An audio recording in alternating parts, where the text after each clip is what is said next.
우주만유의 이론상이 본원이기도 한데 일체중생의 또 그 뿌리기도 하죠. 일체중생 마음이 다 그 육군작용을 그 이론상으로 하고 있잖아요. 일체중생의 본성이다.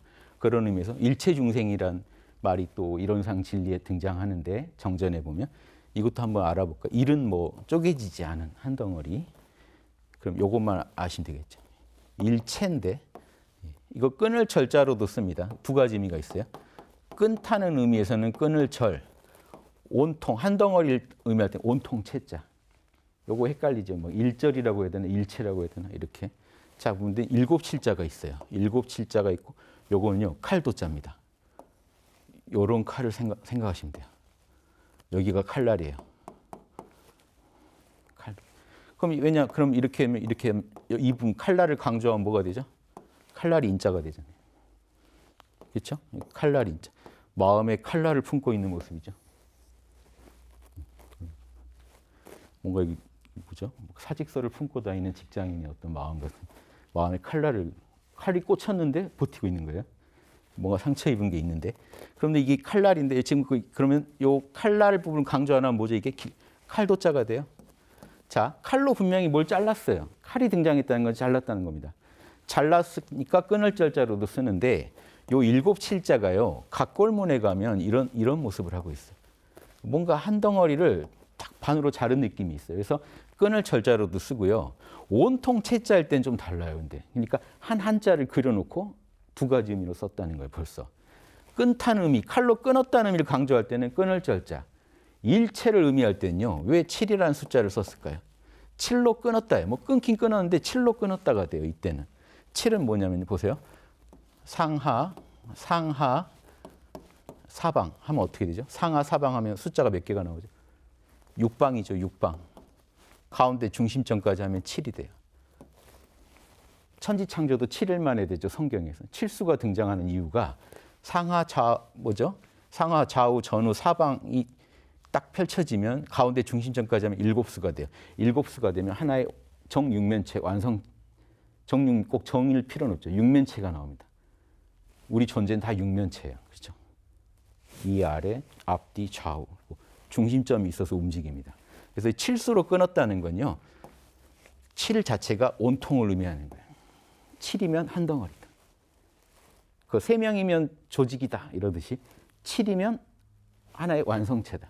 그러니까 7로 끊었다는 건 우리가 일주일 단위로 끊어서 살죠. 지금. 이게 지금 그 일주일이 한 덩어리인 거예요. 한 덩어리를 의미하는 거예요. 끊어놓은 한 덩어리. 이때는 온통 채자로 씁니다. 이해되시죠? 일체 중생에서 일체. 일체는 그 전체 한 덩어리를 말할 때 일체라고 한다. 그래서 이 칠수가 가진 의미는 그래서 의미가 있는 게 칠수는 장자에 나옵니다. 혼돈이 구멍 7개를 뚫었더니 죽었다. 천지가 창조되는 걸 간단하게 표현합니다. 입체물들이 등장했다는 겁니다. 물질들이. 상하, 사방을 갖춘 존재들이 등장했다. 그게 한 덩어리들이다. 그래서 색깔도 7색깔로 맞춥니다. 웬만하면. 일주일로 우리가 살아가죠. 이런 식으로 칠수 단위로 끊어서 쓰고 있다. 그래서 이게 온통 채자로 쓰인다. 그래서 7칠자를 이래서 썼다. 이렇게 하시면 좋겠고요. 칠자 가지고 좀 더 풀어보면요. 칠자는 싹이 이렇게 나서 올라오는 모습도 됩니다. 각골문에서는 딱 끊었다는 의미, 한 덩어리로 끊었다. 7이 한 덩어리다. 한 덩어리로 끊었다. 그래서 끊었다는 의미도 되고 한 덩어리라는 의미도 됐지만 이게 지금 우리가 안에 해서로 오면 7칠자가 이렇게 바뀌죠. 요거는 싹이 올라오는 모습과 같죠. 그러면 옛날 사람들은 그림을 보고 또 아이디어를 떠올립니다. 그럼 7칠자를 앞으로 어떻게 보자? 봄을 대표하는 수로 쓰자. 그래서 봄을 대표하는 소양의 수로 씁니다. 봄은 소양. 자,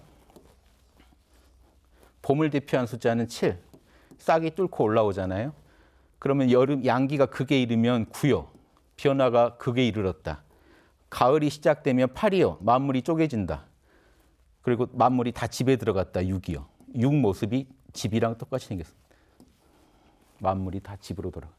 그래서 6, 7, 8, 9를 가지고 추나추동을 설명합니다. 요거 나중에 주역에 가면요. 점을 쳐서 6이 나오냐, 7이 나오냐, 8이 나오냐, 9가 나오냐 네 숫자 중에 하나가 나옵니다. 주역점을 치면. 그 숫자를 보고 판단합니다. 6이 나오면요. 변해도 6이라는 숫자가 나오면 변하면 양이 돼버리죠. 그러면 6은 뭐죠? 태음이다. 음이 너무 크다. 곧 양으로 변할 수밖에 없는 음이 너무 세다. 그럼 7은요. 소양. 양이 아직 젊다. 잘하고 있다. 그러면 9는요. 태양. 양이 극에 이르렀다. 곧 음으로 바뀐다. 8은요. 홀수는 양이고 짝수는 음입니다. 8은 소음. 음이 이제 쪼개지기 시작했다. 만물이. 더 쪼그라들기 시작했다. 6은 그래서 재밌는 거는 음수는 숫자가 작을수록 더 쪼그라진 겁니다. 그래서 8에서 6으로 발전하고요. 양수는 분열될수록 더 발산할수록 큰 거니까 7에서 9로 발전합니다. 그래서 예전에 제가 원불교에서 주역 강의 했을 때도 이런 내용 해드렸을 거예요. 그래서 6, 7, 8, 9로 이렇게 만물을 변화를 살폈다. 그래서 이 7이라는 게 나중에는 봄을 대표하는 숫자로도 쓰인다. 근데 여기서는 지금 한 덩어리로 끊었다는 의미를 강조한 겁니다. 중생이 뭔지 한번 살펴보겠습니다. 중생은 이제 불교 용어인데요. 원래 중생은 동물과 인간을 의미했습니다. 식물은 처음에 빠졌었어요. 그래서 실제로 희노애락을 느끼는, 마음을 가지고 느끼는 존재들을 생명체로 대표했는데 식물도 나중에는 확장되고요. 나중에는 뭐 생명체가 아닌 것까지 모든 존재들을 중생에 포함시켰는데요. 처음에는 동물과 인간, 즉 실제로 뇌와 심장을 가진 존재들을 중심으로 중생을 이해했다. 그런데 한자는 어떻게 또 우리가 붙었는지 한번 보시죠.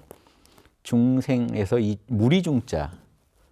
무리중자를 썼고요. 무리중자와 생명체, 생명생자, 날생자죠. 나타, 생명 이런 의미를 갖고 있는데요. 무리의 의미를 갖고 있는 무리중자 한번 보시죠. 지금 중자를 봐서 이게 바로 이해는 안 되실 거예요. 왜 어쩌다가 이게 이렇게 됐는지 살펴보면 어렵지 않습니다. 그러니까 지금 우리가 아는 해서들은요, 살짝씩 기존 그 각골문에서부터 내려오는 한자의 원형이 살짝씩 틀어져요. 왜냐하면 한목에 정리를 하다 보니까 원래 그 글자가 아니고 그 그림이 아니었던 거를 비슷한 형식으로 묶다 보니까 불필요한 또 핵이 더 들어가기도 하면서 또 너무 간략화되기도 하면서 지금 우리가 한 한자가 되거든요. 그래서 전서를 가지고 이해하는 게 한자 공부에서는 좋습니다. 전서에서 더 근원인 각골문도 가보고 전서에서 우리가 아는 해서의 모습으로 어떻게 정리되는지도 이해해 보고요. 지금 보시면은 여기 지금 이게 눈목자입니다. 눈목자를 눕히면 이렇게 돼요. 지금 우리가 아는 눈목자는 이거죠. 예, 요거를 이렇게 해도 눈목자다. 그래서 눈으로 지금 감시하고 있는 겁니다. 지금 요거는 뭐냐? 사람입니다. 사람의 옆모습. 이렇게 보이시나요? 그래서 아무튼 사람의 옆모습. 사람을 정면에서 그리면 큰 대자가 되고요. 팔을 벌린 옆모습이고 옆면을 그리면 이렇게 됩니다. 그래서 지금 사람을 더 커 보이게 그릴 때는 표현할 때는 큰 대자를 쓰고 좀 이 사람의 의미가 이게 꼭 크다는 의미를 주고 싶지 않을 때는 이런 식으로 씁니다. 그래서 지금 사람 3명이 일하고 있습니다. 역시 고대에도 알아요. 3명이 돼야 조직이다. 그래서 지금 심리학적으로 그 실험해 본 내용 예전에 EBS 제가 본 것도 한 사람이 횡단보도에서 한 사람이 하늘을 보고 있으면 무시합니다. 2사람이 봤는데 무시해요. 3명이 보면 같이 봅니다. 왜? 이거는 심상치 않다. 조직이 움직이는 거니까요. 마찬가지로 무리중자에는 3사람이 들어있다. 재밌죠. 그래서 3사람이 일하는 거를 감시하는 눈입니다. 그러니까 뭔가 사람들한테 일을 시켜놓고 감시하고 있는 모습. 그래서 이제 무리중자가 되어 있습니다. 지금 요 글자 보시면 요거 지금 눈목자인데 눈목자로 해야 되는데 좀 뭔가 멋이 가미됐죠. 그래서 지금 이렇게 됐죠. 그 다음에 여기 보시면 이게 3사람이란 거 아시겠어요? 뽑아볼까요? 이렇게 한 사람이요. 가운데 있죠. 여기요. 예. 여기 요 사람, 요것도 사람, 여기 이렇게 사람 하나 있죠. 예. 여기도 원래 사람 하나가 있는데 요 사람 모습이 지금 좀 이런 모습으로 약간 변형됐죠. 그렇죠? 예. 그래서 아무튼 3사람을 찾아내 보십시오. 예. 지금 우리가 아는 무리중자는 3사람을 그려놓은 거다. 그게 멋있게 표현되다 보니까 이렇게 된 겁니다. 3사람이다. 요렇게 한 사람, 요렇게 한 사람, 이렇게 한 사람. 그런데 각골문을 보면요, 또 달라요. 각골문은 이제 좀 이해하시면 변형도 재밌어요. 아, 제발 왜 변형시키지 말라 할 수도 있지만 각골문은 태양 아래서 이렇게 일하고 있습니다. 더욱 빡세죠.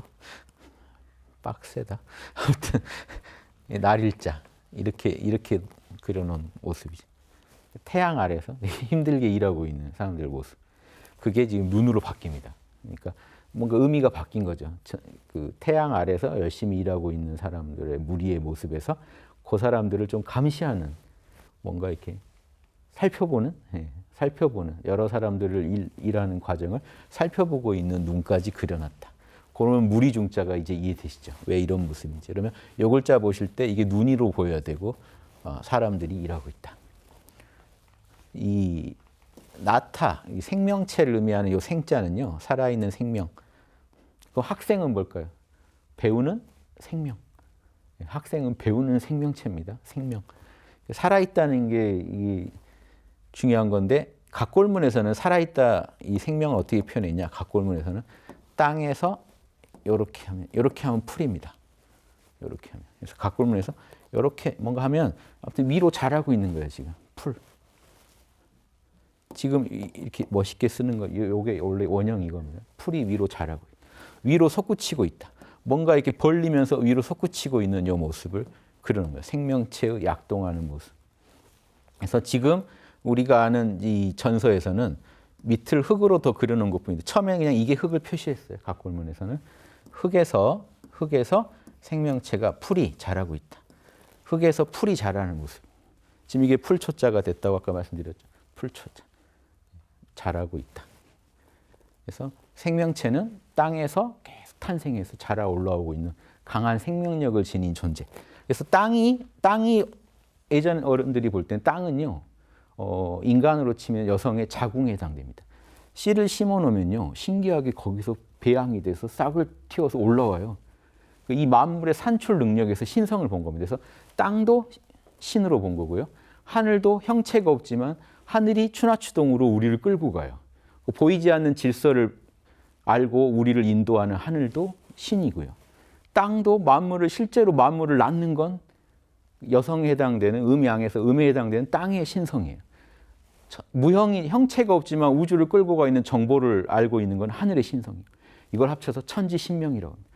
천신지명인데요, 원래는 하늘의 그 신성함, 땅의 그 광명함, 이거란 뭔 의미냐? 결국은 끝없이 우주가 만물을 탄생해 가고 있다, 창조해 가고 있다. 그래서 이 땅의 창조력을 표현한 부분도 되고요. 흑토자를 넣은 거는 거기서 탄생한 존재들. 그래서 우주 만유를 가득 채우고 있는 건 뭐겠어요? 이 우주를 그 만유의 다른 표현이죠. 온갖 존재들의 다른 표현이 중생입니다. 일체 중생. 처음에는 그래서 이 생명체, 실제 생명작용하는 존재들 중심으로 그것도 육군을 더 잘 쓰는 쪽으로 동물 이상으로 보다가 나중에는 식물도 희노애락이 있다, 마음이 있다. 식물도 생명체다. 살고 죽고가 있잖아요. 그러니까 식물까지도 더 확장시켜서 이해했다. 그래서 우리 이제 원불교에서는 동포라는 개념이 지금 중생 개념이랑 일치하죠. 동포 그러면 초목, 금수 다 포함합니다. 동포. 동포도 뭐예요? 결국 나중에 또 제가 할 겁니다. 한자풀 동포도 같은 자궁에서 나온 존재라는 것. 한 형제. 그러니까 그 어디서 나왔냐? 우주라는 천지라는 자궁에서 나왔다. 그러니까 같은 우리 동포들이다. 이렇게 이해하시면 훨씬 한자에 대한 이해도 올바르게 되고 개념에 대한 이해, 교리에 대한 이해도 올바르게 될 거라고 봅니다.